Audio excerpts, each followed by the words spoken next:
semuanya, Assalamualaikum warahmatullahi wabarakatuh. Waalaikumsalam warahmatullahi wabarakatuh. Ya, kami dari kelompok 8 akan mempresentasikan tentang chapter 10 yaitu strategi rantai nilai. Sebelumnya, yang pertama, Prof. Dr. Satria Bangsawan SMSI dan teman-teman diharapkan bisa mendengarkan informasi yang kami sampaikan di sini. Sebelum kami mempresentasikan materi kami, kalau perkenalkan dulu, anggota kelompok kami terdiri dari 3 orang. Ada rekan saya, atas nama Nabila Putri, kemudian saya dan saya sendiri Aulia Sumardi. Nah, baik, untuk yang pertama, di sini kita akan membahas rantai nilai. Rantai nilai itu apa sih? Jadi rantai nilai itu adalah konfigurasi saluran distribusi yang menghubungkan anggota rantai nilai dengan pengguna akhir. Nah, intinya itu kayak rantai nilai itu adalah sebuah rantai yang menghubungkan produk itu dari awal hingga sampai ke tangan konsumen akhir. Nah, fokus utamanya adalah penciptaan nilai pelanggan melalui koordinasi kegiatan. Nah, dari mulai bahan baku hingga produk akhir. Nah, saluran distribusi itu menjadi elemen kunci dalam mengelola rantai nilai secara strategis. Kemudian, perusahaan juga harus menyelaraskan rantai nilai dengan perubahan kebutuhan dari pasar maupun pelanggan itu sendiri. Nah, di sini ada peran strategi rantai nilai.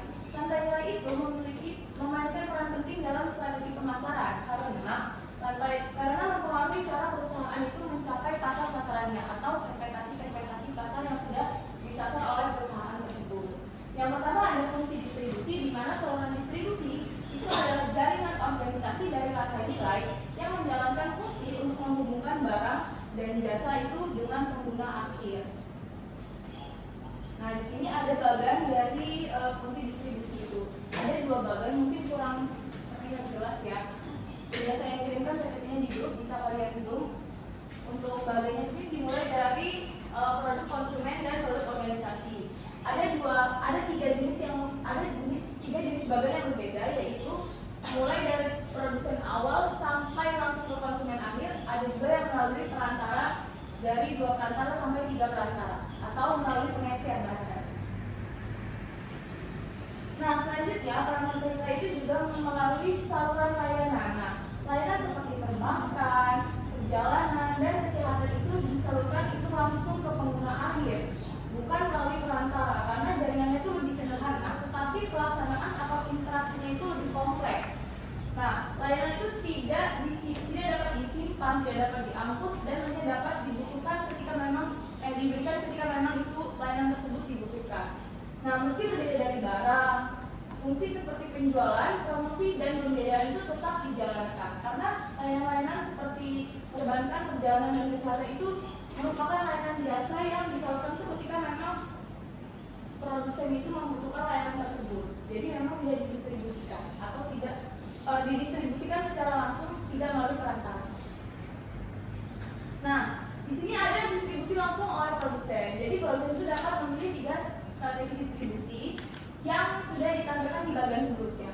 Di sini ada 3. Yang pertama ada distribusi langsung ke konsumen seperti saluran layanan contohnya. Kemudian ada juga distribusi melalui perantara atau juga melalui gabungan keduanya. Gabungan keduanya kita maksudnya suatu perusahaan itu melakukan 2 distribusi secara langsung. Distribusi langsung ke pengguna akhir atau konsumen akhir, dan juga perusahaan tersebut melalui distribusi secara tidak langsung atau melalui pengecer. Nah, di sini keputusan distribusi itu dipengaruhi oleh pertimbangan dari beberapa faktor. Yang pertama itu pertimbangan pembeli, itu dipengaruhi dari frekuensi dan jumlah pembelian. Jadi, di mana margin keuntungan atau serta kebutuhan informasi itu menentukan perusahaan itu lebih baik dan lebih efisien menggunakan distribusi langsung atau melalui pengecer. Kemudian ada juga pertimbangan kompetitif, di mana saluran distribusi itu menjadi alat diferensiasi. Misalnya, ada beberapa toko-toko yang hanya mendistribusikan produknya itu melalui online, baik berupa produk ataupun makanan. Kalau makanan itu contohnya teman-teman ada yang tahu sushi Philadelphia, itu kan dia tidak menyediakan dine-in atau makan di tempat. Jadi sistem sushinya itu hanya bisa diorder melalui aplikasi online seperti GoFood, ShopeeFood, dan juga GrabFood gitu. Kemudian ada juga seperti produk-produk yang brand besar itu seperti Nike. Nike itu kan bisa kita temui secara online di webnya maupun secara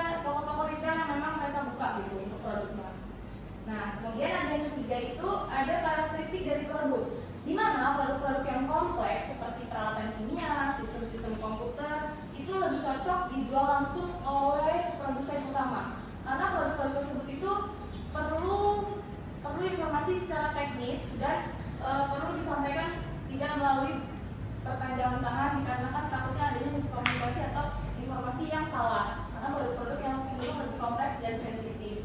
Sedangkan untuk produk-produk keseharian seperti yang kita sehari-hari pakai itu seperti shampoo atau sabun itu kemungkinan besar itu rata-rata didistribusikan secara melalui pengecer atau dari retail-retail yang sudah disediakan, semisal seperti Chandra, Transmart itu kan memang menyediakan barang-barang kebutuhan sehari-hari. Dan yang terakhir ada pertimbangan keuangan dan kontrol. Ini juga perlu diperhatikan oleh perusahaan, karena ketika perusahaan itu melakukan distribusi secara langsung seperti Nike tadi atau Sushi Philadelphia itu sangat membutuhkan memerlukan biaya yang besar, namun memiliki kendali yang penuh. Untuk yang lingkup kecil seperti Sushi Philadelphia itu kan lingkupnya hanya di Bali.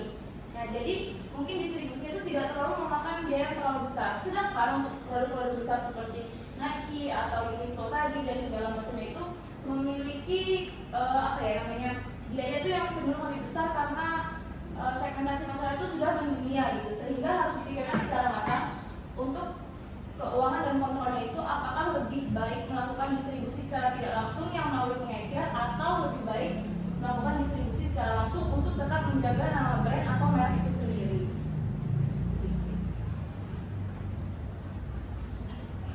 Ya baik, selanjutnya ada jenis-jenis saluran, di mana saluran distribusi itu dibagi menjadi beberapa. Yang pertama ada saluran distribusi konvensional, yaitu terdiri dari organisasi independen berupa produsen, grosir, pengecer yang bekerja sendiri-sendiri dan fokus pada kepentingan masing-masing, di mana bukan pada kinerja salurannya secara keseluruhan, serta hubungannya tidak terkoordinasi erat dan lebih menekankan pada transaksi jual beli daripada kolaborasi. Nah, memang saluran distribusi yang konvensional itu melakukan tugasnya masing-masing, sehingga apabila ada pengecer besar kemudian mempunyai pelanggan pengecer seperti pasar kemudian menuju ke warung, itu kan distribusinya itu kan terjadi secara tidak berkoordinasi atau bebas. Jadi memang ketika ada orang yang mau membeli ke pasar tersebut, yaitu terjadi secara tidak rutin, tidak terjadwal dan sesuai kepentingan masing-masing serta keuntungan pribadi. Nah, cuma dari saluran distribusi konvensional ini memiliki beberapa sisi negatifnya, karena itu merupakan saluran yang terdistribusi tidak secara terkoordinasi yang berakibat bahwa sering terjadinya konflik gitu antara pengecer besar maupun ke pengecer kecilnya gitu, karena tidak ada surat menyurat yang sesuai dengan tidak terkoordinasi secara terstruktur gitu. Oke, selanjutnya di sini kita membahas tentang sistem pemasaran vertikal atau PMS. Nah, jadi sistem pemasaran vertikal itu adalah sistem saluran distribusi yang dikoordinasi oleh satu organisasi untuk efisiensi dan kontrol yang lebih baik dibanding dengan saluran konvensionalnya. Nah, dalam sistem pemasaran vertikal ini ada 4 jenis utama. Yang pertama itu ada kepemilikan. Di sini tuh kepemilikan yang maksud itu adalah jadi suatu perusahaan itu menguasai seluruh salurannya dari produsen hingga pengecernya. Yang kedua ada kontraktual. Jadi di sini tuh kontraktual itu adalah hubungan distribusi dengan retailernya itu diikat oleh kontrak yang legal dengan bagi hasil yang sangat jelas. Nah, yang ketiga itu ada administrasi. Jadi di sini tuh suatu perusahaan itu dominan karena pengaruh pasar atau kekuatan merek produk dia. Nah, jadi di sini perusahaan itu tanpa kontrak kepemilikannya. Jadi contohnya ada Unilever. Jadi Unilever ini tidak memiliki supermarket, tetapi produk dia itu sudah punya kekuatan negosiasi tinggi di pasar. Nah, yang terakhir itu ada hubungan. Jadi di sini tuh perusahaan itu berkolaborasi erat dan memperpanjang yang berbasis kepercayaan dan nilai kebersamaan. Nah, selanjutnya ada intensitas distribusi. Jadi intensitas distribusi itu adalah strategi menentukan sebanyak apa suatu produk tersedia di suatu area geografis tertentu yang secara langsung itu mempengaruhi visibilitas, aksesibilitas serta citra mereknya.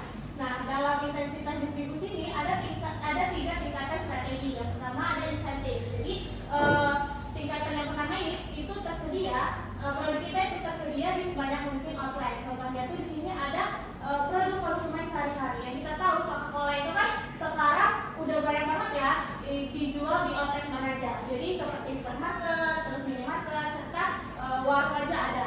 Nah yang kedua itu ada selektif, yaitu tersedia hanya di gerai-gerai terpilih. Contohnya di sini tuh ada fashion atau lifestyle. Nah jadi jam Rolex itu yang kita tahu di warung-warung kan nggak ada ya. Jadi jam Rolex itu hanya dipasarkan di mall-mall terbesar. Nah yang ketiga ada eksklusif, yaitu hanya satu pengecer atau dealer dalam satu area. Contoh yang diambil di sini adalah produk mewah atau spesialis, yaitu alat berat caterpillar. Jadi di sini tuh alat berat caterpillar itu hanya dipasarkan di dealer yang eksklusif dengan fasilitas servis lengkap.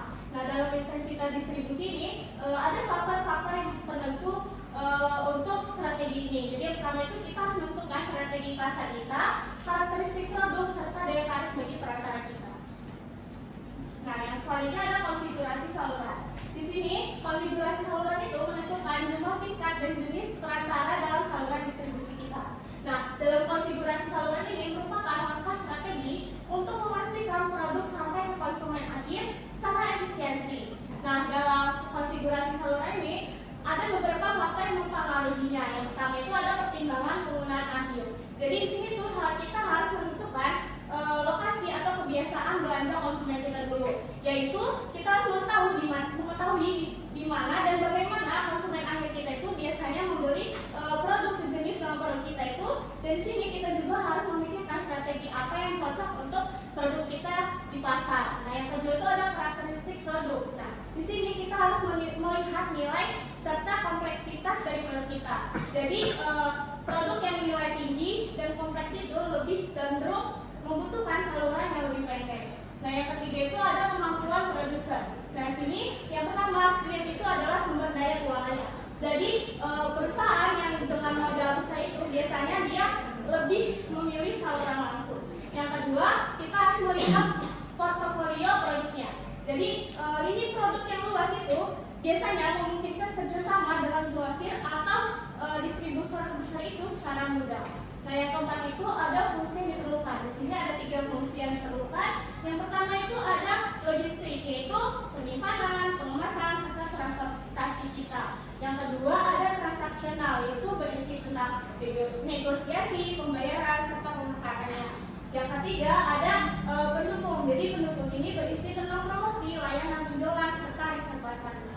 Dan yang terakhir itu ada ketersediaan perantara. Jadi di sini tuh kita harus mencari tahu apakah tersedia perantara yang memenuhi kriteria wilayah target kita, serta di sini tuh apakah selaras tujuan antara produsen dengan perantara tersebut. Nah, selanjutnya ada peta saluran atau channel maps. Jadi peta saluran ini adalah visualisasi grafis yang menggambarkan alur distribusi produk dari produsen hingga ke konsumen akhir. Nah, pada peta saluran ini dia menunjukkan bahwa peran dan volume setiap perantara itu dalam salurannya. Nah, dalam peta saluran ini itu sangat bermanfaat penting bagi perusahaan. Jadi terutama dalam menganalisis strategi distribusi pesaing, mengidentifikasi peluang saluran baru yang belum dimanfaatkan, menilai pangsa pasar saluran hingga memantau aliran produk dan volume penjualannya. Nah, selanjutnya ada memilih strategi saluran distribusi. Nah, tadi kan sudah dijelaskan bahwa saluran distribusi itu adalah strategi yang menentukan banyaknya suatu produk tersedia di suatu area geografis tertentu. Dan di sini ada faktor penentu strategi dan saluran distribusi. Yang pertama itu akses pasar. Jadi di sini tuh kita harus memastikan saluran distribusi kita itu sesuai dengan karakteristik dan lokasi target konsumen kita. Contohnya di sini tuh jika produk mewah terus mahal itu biasanya kita pasarkan di gerai-gerai terbesar. Nah, sedangkan jika produk sehari-hari seperti makanan, Indomie atau apa itu pasti kita menjualnya di warung-warung. Nah, yang kedua ada kompetensi, yaitu di sini setiap anggota saluran itu harus memiliki nilai yang positif atau nilai tambah. Nah, jadi di sini distributor itu menyediakan jaringan, sedangkan retailer itu memberikan akses langsung ke konsumen kita. Yang ketiga ada keuangan. Jadi di sini tuh kita harus mempertimbangkan biaya distribusi kita. kita dengan potensi ROI kita. Yang terakhir ada fleksibilitas versus kendali. Jadi di sini fleksibilitas itu kemampuan adaptasi dengan perubahan pasar kita. Jadi saluran di sini itu berisi saluran tidak langsung, yang dimana saluran tidak langsung itu lebih mudah menyesuaikan mitra perusahaannya. Sedangkan kendalinya itu di sini itu adalah tingkat pengawasan atas operasional distribusi kita. Nah di sini saluran langsung itu memungkinkan kontrol penuh atas harga layanan produknya. Selanjutnya ada audit saluran. Jadi audit saluran ini adalah proses evaluasi komprehensif terhadap efektivitas serta efisiensi saluran sistem saluran distribusi yang digunakan oleh perusahaan. Nah, di sini ada tujuan dari audit saluran. Yang pertama itu dia menentukan efisiensi dalam rantai distribusinya. Yang kedua itu dia memastikan saluran distribusi itu selaras dengan strategi pemasaran yang dibuat. Dan yang ketiga itu ada mengoptimalkan biaya distribusi dan meningkatkan keunggulan yang kompetitif melalui distribusi yang efektif. Nah, dalam audit saluran ini yang diperiksa itu yang pertama adalah kinerja anggota salurannya, yang kedua survei kepuasan terhadap ketersediaan produk dan layanan distribusinya, yang ketiga itu evaluasi efisiensi biaya logistik dan operasionalnya, dan yang terakhir itu dia menganalisis best practice industri di distribusinya. Nah, dalam audit saluran ini dia menghasilkan laporan yang lebih kompetitif, kooperatif, dan strategi optimal, efisiensi, serta ini merupakan selaras dengan tujuan bisnis perusahaan. Selanjutnya di sini ada mengelola saluran distribusi. Jadi mengelola saluran distribusi itu setelah kita menentukan desain saluran, ternyata saluran yang sebenarnya ini akan diidentifikasi, dievaluasi, dan direkrut. Nah, jadi aktivitas manajemen saluran ini meliputi cara membantu dan mendukung perantara, kemudian mengembangkan kebijakan operasional, memberikan insentif, memilih program promosi, dan mengevaluasi hasil saluran. Kemudian di sini yang pertama itu ada kepemimpinan saluran. Jadi beberapa bentuk manajemen antar organisasi ini diperlukan untuk memastikan bahwa saluran ini memiliki kinerja yang memuaskan sebagai entitas yang kompetitif. Jadi pada kepemimpinan saluran ini, suatu perusahaan ini dapat memperoleh kekuasaan atas organisasi saluran lain karena karakteristik spesifiknya. Misalnya seperti ukuran, pengalaman, faktor lingkungan, serta kemampuannya untuk mengelola faktor-faktor tersebut. Yang kedua itu ada struktur dan sistem manajemen. Jadi koordinasi dan manajemen saluran ini seringkali menjadi tanggung jawab pada organisasi penjualan. Misalnya pada tenaga penjualan produsen ini membangun hubungan antara pembeli dengan penjual dengan pedagang grosir atau pengecer. Nah, struktur sistem manajemen ini dapat bervariasi mulai dari pengaturan informal hingga sistem operasi yang terstruktur. Kemudian yang ketiga ada manajemen distribusi fisik. Nah, manajemen distribusi fisik ini atau logistik ini telah mendapatkan perhatian besar dari para profesional distribusi, pemasaran, manufaktur, dan transportasi. Nah, ini tujuannya itu untuk meningkatkan distribusi barang dalam proses dan produk jadi.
ini mendorong kolaborasi dan berbagi informasi antara pemasok dan produsen.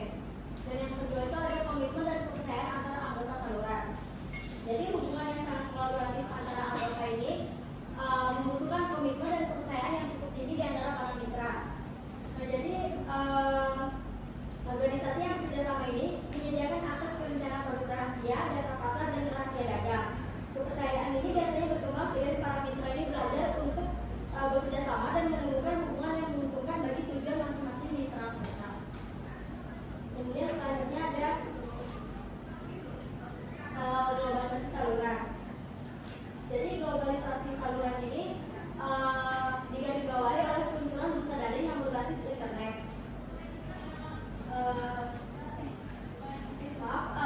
Ini yang terakhir ada kekuasaan dan ketergantungan.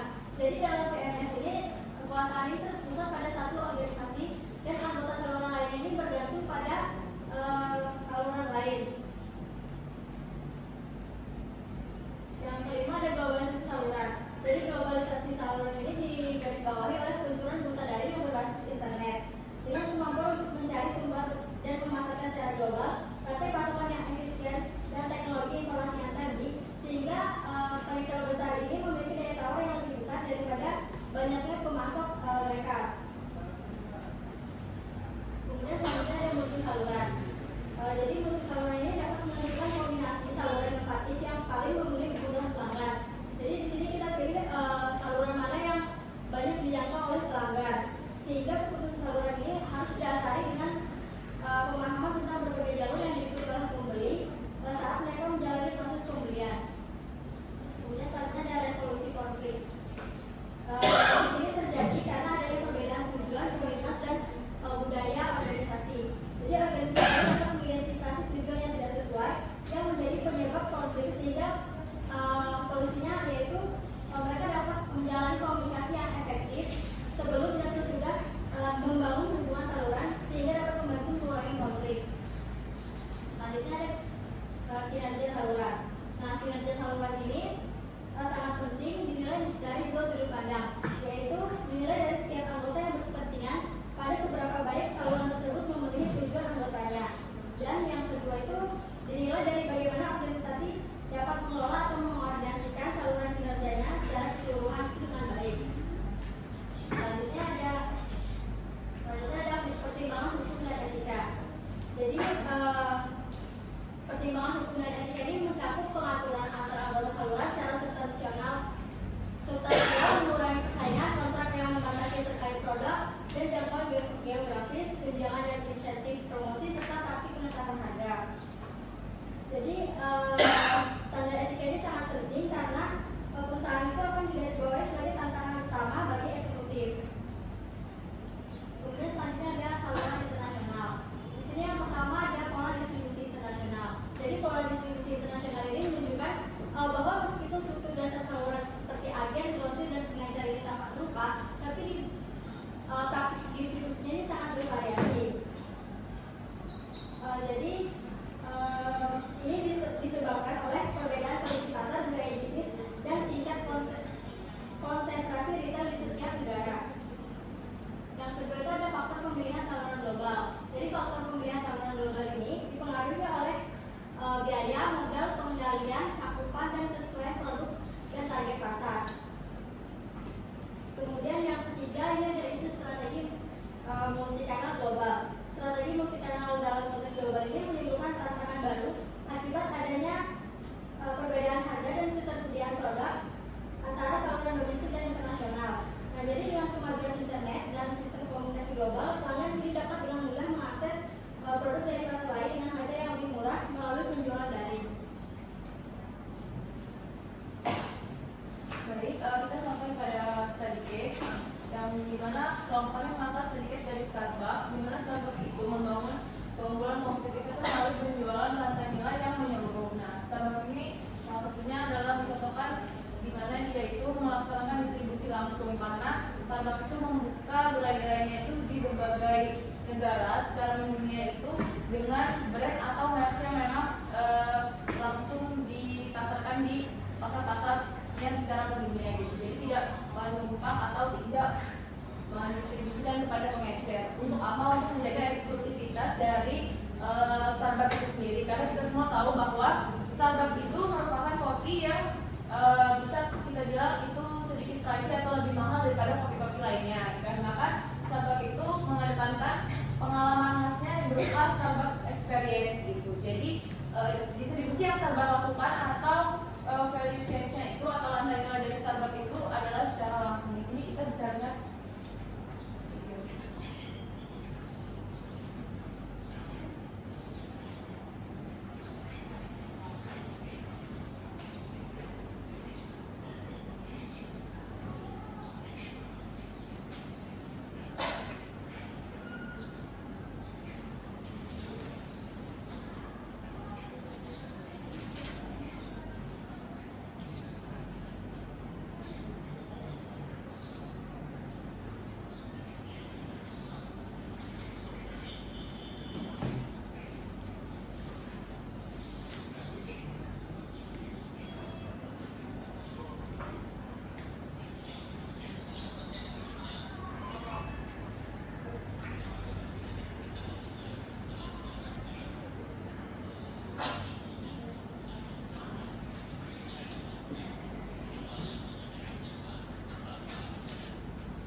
Baik, teman-teman, mohon maaf karena terkendala suara, jadi video yang kami tampilkan mungkin kurang bisa mendeskripsikan study case yang kami maksud. Jadi intinya Starbucks itu tetap melakukan distribusi, namun dikelola keseluruhannya dari mulai biji kopi yang mereka ambil dari petani-petani kopi sampai di mana produk tersebut itu bisa dinikmati oleh pelanggan akhir, itu dikelola secara pribadi oleh perusahaan tersebut. Jadi memiliki kontrol penuh dari produk yang akan mereka distribusikan.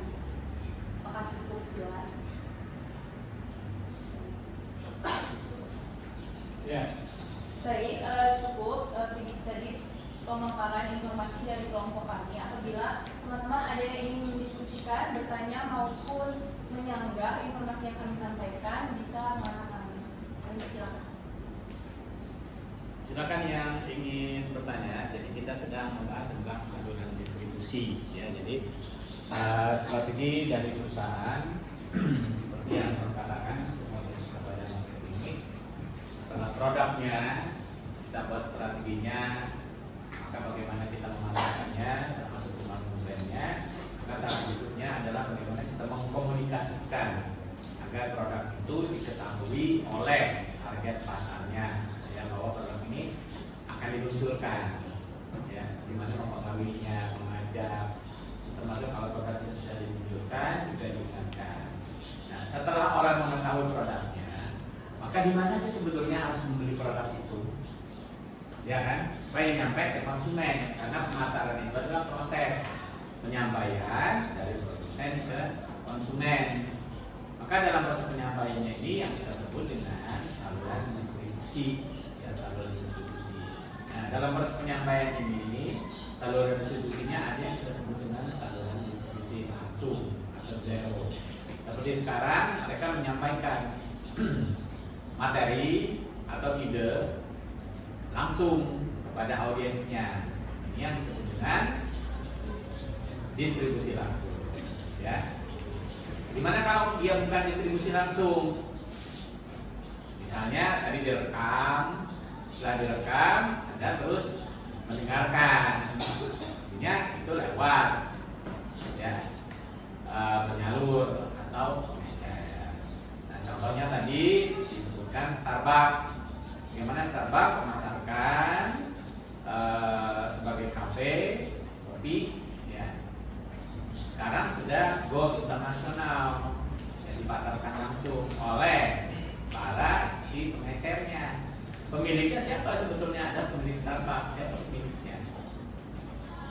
Lalu dipasarkan mendunia, yang kita sebut dengan franchise. Ya, jadi sampai sini ke Lampung, kan ada siapa yang pemiliknya, tetap mengikuti sistem atau aturan yang memang sudah ditentukan standar operasional prosedurnya berbasis SOP yang ditetapkan atau instruksi kerja yang dibuat oleh si Starbucks. Ya.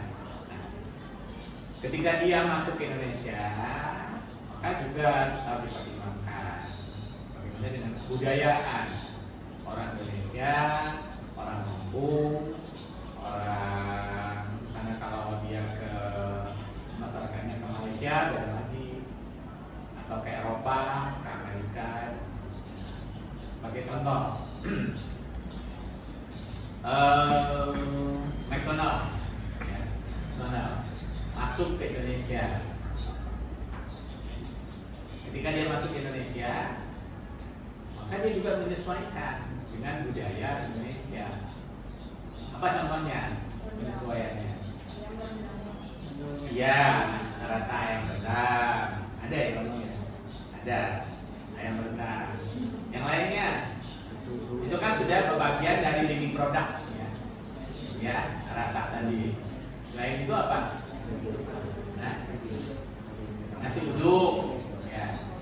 Tapi yang paling utama sebetulnya adalah ketika dia masuk ke Indonesia, bahwa Indonesia ini adalah orang-orangnya makanan pokoknya adalah nasi, bukan roti atau bread, bukan juga potato, ya. Maka dia menyesuaikan, maka ada namanya McDonald dengan pakai nasi dengan ayam. Tapi di tempat negara asalnya nggak ada, hanya dengan potato atau bread. Ya, karena orang Amerika sana makanannya bukan nasi. Nah, ketika masuk Indonesia dia menyesuaikan dengan nasi. Begitu juga dengan chili sausnya, ya, chili sausnya. Lalu begitu masuk Lampung, apa yang dilakukan supaya bisa diterima? Ya sambal, udah Indonesia mah nggak cuma Lampung, Indonesia. Makanya sambal, ya sausnya cabai, chili saus. Suka komen McDonald nggak? Terakhir ini belum? Oh nggak pernah, saya nggak tahu. Ya. Jadi apa? Di Lampung ini sekarang kan sedang membudayakan, melestarikan kebudayaan Lampung. Salah satunya adalah bahasa Lampung.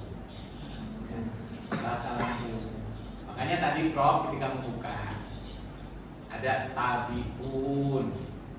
Itu adalah dalam rangka melestarikan kebudayaan Lampung. Kita go internasional, oke, memang harus. Tetapi kita tidak boleh meninggalkan bahasa kita sendiri, bahasa Indonesia termasuk bahasa daerah. Makanya harus melestarikan. Kalau tidak, Anda tidak akan pernah mengenal bagaimana sebetulnya bahasa Lampung, ya kan? Makanya Prof mungkin mungkin dari sekian dosen yang buka dengan tabikun ada prof sendiri kan. Makanya ada bingung tadi, prof kok pakai tabikun. Itu dalam rangka melestarikan. Dan itu juga adalah membangun brand, ya, membangun brand, prof.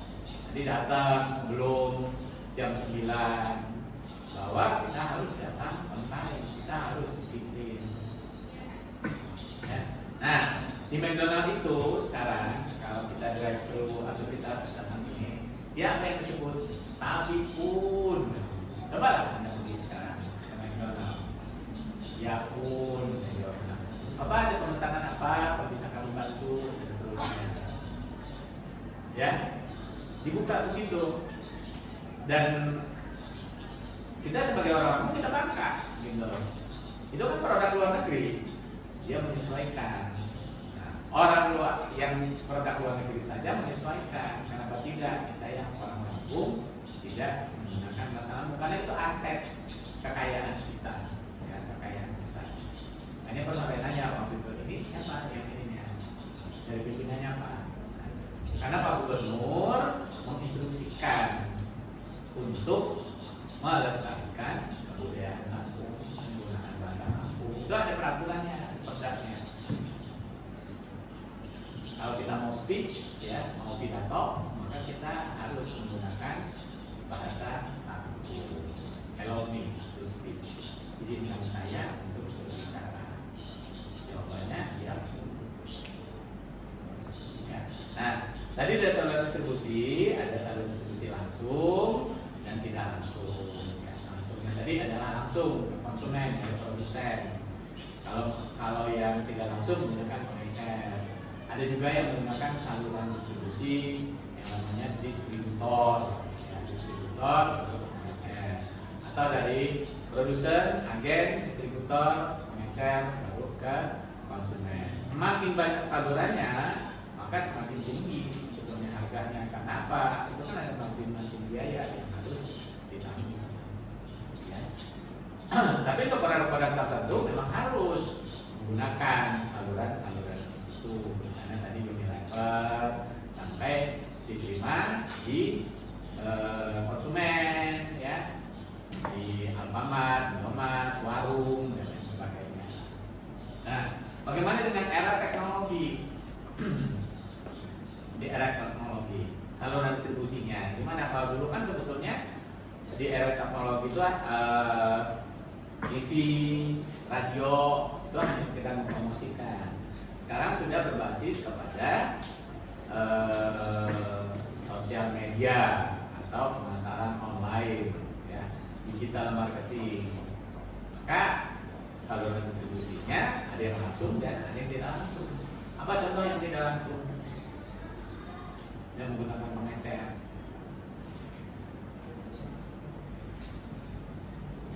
Pak. Ya. Yang lain. Ya.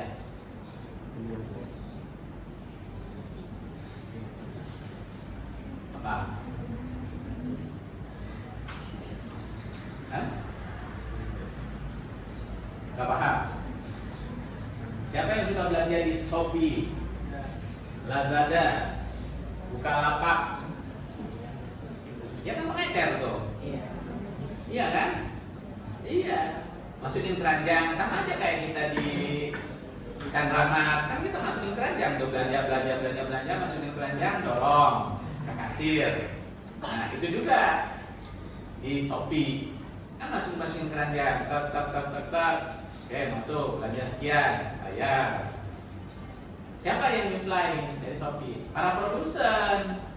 Ya, para produsen.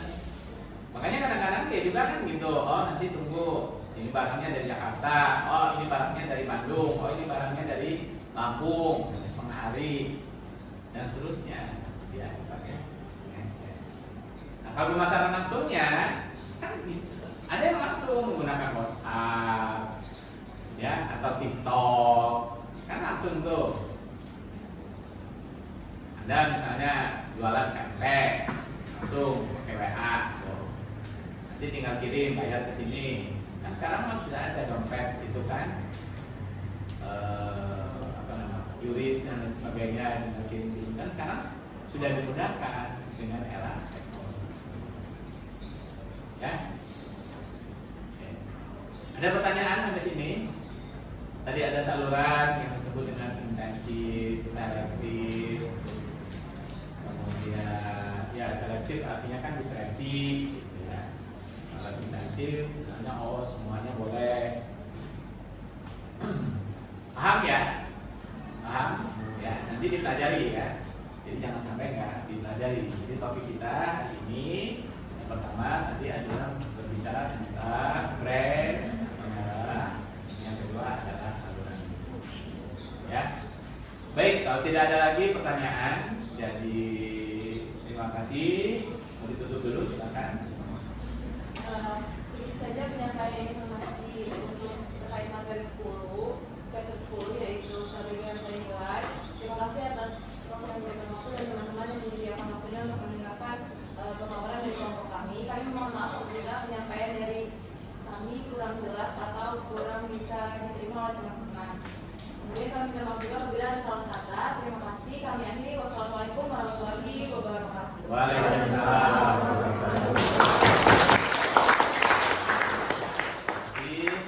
Dan ya silakan yang belum maju jadi dikuasai ya.